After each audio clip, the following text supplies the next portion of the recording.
Hello viewers, Namaste, welcome back to my new video. അപ്പോൾ ഇന്നത്തെ വീഡിയോയിൽ കാണിക്കുന്നത് നമ്മുടെ സോഫ്റ്റ്വെയർ പെർഫോമൻസ് US 30 ആണ് കാണിക്കുന്നത്.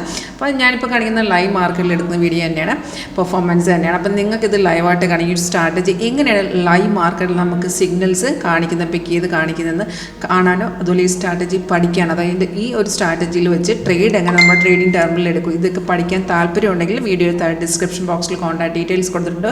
Call or WhatsApp same number തന്നെയാണ്. അപ്പോൾ ഞാൻ അത് US 5 മിനിറ്റുള്ള ടൈം ഫ്രെയിമിലാണ് ഇട്ടിരിക്കുന്നത്. ഇതാണ് ഇപ്പോഴത്തെ മാർക്കറ്റ് റേറ്റ് വരുന്നത്, ഏറ്റവും മേഖല വരുന്ന മാർക്കറ്റ് റേറ്റ്. ഇതിൽ നമുക്ക് സിഗ്നൽസ് എല്ലാം സോഫ്റ്റ് ഓട്ടോമാറ്റിക്കായിട്ട് കാണിച്ചു തരും.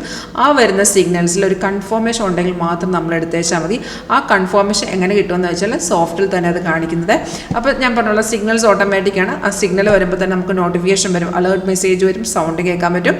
അതേ ഡീറ്റെയിൽസ് ഏറ്റവും മേഖലത്തെ ഡാഷ്ബോർഡിലും ഡിസ്പ്ലേ ആവും. അപ്പോൾ നമ്മൾ ഈ സിഗ്നൽ വരുന്ന എല്ലാത്തിലും ട്രേഡ് എടുക്കണ്ട, കാരണം എല്ലാം കൺഫേം ആവത്തില്ല. അപ്പോൾ ഒരു സിഗ്നൽ വന്നാൽ നമ്മൾ ചെക്ക് ചെയ്യണം അത് കൺഫേം ആണോ അല്ലയോ എന്ന്. അതെങ്ങനെയാണെന്നുള്ളത് ഞാൻ കാണിക്കാൻ പോണത്. ഇപ്പം നമുക്ക് ലാസ്റ്റ് വന്നിരിക്കുന്നത് നോക്കുകയാണെങ്കിൽ ഗ്രീൻ കളറിൽ അപ്പാരോ, അതാണ് നമുക്ക് ബൈ ചെയ്യാനുള്ളത്. റെഡ് വരുന്നത് സെല്ലിൻ്റെ ഇൻഡിക്കേഷനാണ്. അപ്പോൾ സിഗ്നൽ ഇപ്പോൾ നമുക്ക് ലാസ്റ്റ് വന്നിരിക്കുന്ന ബൈ എടുക്കുകയാണെങ്കിൽ ആരോ വന്നതിന് ശേഷം ഫസ്റ്റ് കൺഫർമേഷൻ, ബൈയുടെ ഫസ്റ്റ് കൺഫർമേഷൻ പ്രൈസ് ഇവിടെ ബൈ സോൺ എന്ന് തന്നെ എഴുതി കാണിക്കണം.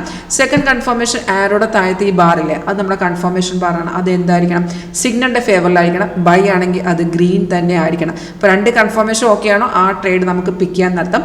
പക്ഷേ ഇവിടെ നമ്മൾ നോക്കുകയാണെങ്കിൽ ഇവിടെ നമുക്ക് ബൈ സിഗ്നൽ വന്നിട്ടുണ്ടായിരുന്നു, പക്ഷേ താഴത്തെ ബാറില്ല. No problem. നമുക്ക് കൺഫർമേഷൻ കിട്ടുന്നത് എവിടെയാണ്, നമുക്ക് ചിലപ്പോൾ 1-2 ക്യാൻഡിൽ ശേഷമായിരിക്കും കൺഫർമേഷൻ കിട്ടുന്നത്, ചില സൈഡ് വേസ് മാർക്കറ്റിലൊക്കെ. നോ പ്രോബ്ലം, നമുക്ക് അവിടെ വെച്ച് എൻട്രി എടുത്തേച്ചാൽ മതി. ഇവിടെ നോക്കുകയാണെങ്കിൽ നമുക്ക് ഈ ഒരു ക്യാൻഡിൽ നിന്നാണ് കൺഫർമേഷൻ കിട്ടിയത്. നിങ്ങൾക്ക് നോക്കുകയാണെങ്കിൽ അറിയാൻ പറ്റും അവിടെ നിന്നാണ് മാർക്കറ്റ് കയറി തുടങ്ങിയിരിക്കുന്നത്. കാരണം നമുക്ക് സിഗ്നൽ വന്ന ടൈമിൽ അത് സൈഡ് വേ കറക്റ്റ് കാണിച്ചു തന്നിട്ടുണ്ടായിരുന്നു. നമുക്ക് നോർമൽ ക്യാൻഡിൽ വരുന്ന റെഡിലും ഗ്രീനിലുമാണ്. ഈ റെഡും ഗ്രീനും അല്ലാതെ വരുന്ന എല്ലാം സൈഡ് വേസ് ആണ്. അപ്പോൾ സൈഡ് വേ ആയതുകൊണ്ട് തന്നെ നമുക്ക് കൺഫർമേഷൻ കിട്ടിയില്ല. എവിടെ നിന്നാണ് നമുക്ക് കൺഫർമേഷൻ വന്നാൽ അവിടുന്ന് മാർക്കറ്റ് കയറി തുടങ്ങി. 3 ടാർഗറ്റ് സിഗ്നൽ വരുമ്പോൾ തന്നെ നമുക്ക് ടാർഗറ്റ് താഴെ വന്നിരിക്കുക. ടാർഗറ്റും ഉണ്ടാവും, സ്റ്റോപ്പ് ലോസും ഉണ്ടാവും. ആ ടാർഗറ്റിലാണ് നമ്മൾ എക്സിറ്റ് ചെയ്യേണ്ടത്. നമുക്ക് അധികം റിസ്ക് എടുക്കാൻ പറ്റില്ലെങ്കിൽ ഫസ്റ്റ് ടാർഗറ്റിൽ എക്സിറ്റ് ചെയ്യാം. അല്ലെന്നുണ്ടെങ്കിൽ നമുക്ക് ടാർഗറ്റ് വരെ വെയിറ്റ് ചെയ്യണം. നമുക്ക് എൻട്രി എടുത്ത ശേഷം നമുക്ക് പ്രോഫിറ്റ് എന്ന് ഫീൽ ചെയ്യണമെങ്കിൽ നമുക്ക് എക്സിറ്റ് ചെയ്യാവുന്നതാണ് ആ പൊസിഷനിൽ. രണ്ടാമതും ആ ഒരു ട്രെൻഡ് കണ്ടിന്യൂ ചെയ്യുകയാണെങ്കിൽ നമുക്ക് ഈ ഒരു റെഡ് സ്റ്റാറില്ലേ, അത് റെസിസ്റ്റ് ചെയ്യുന്ന ലെവലാണ്. ഇതിനെ ബ്രേക്ക് ചെയ്യുന്ന ലെവൽ വെച്ച് നമുക്കൊരു റീ എൻട്രി എടുക്കാവുന്നതാണ്.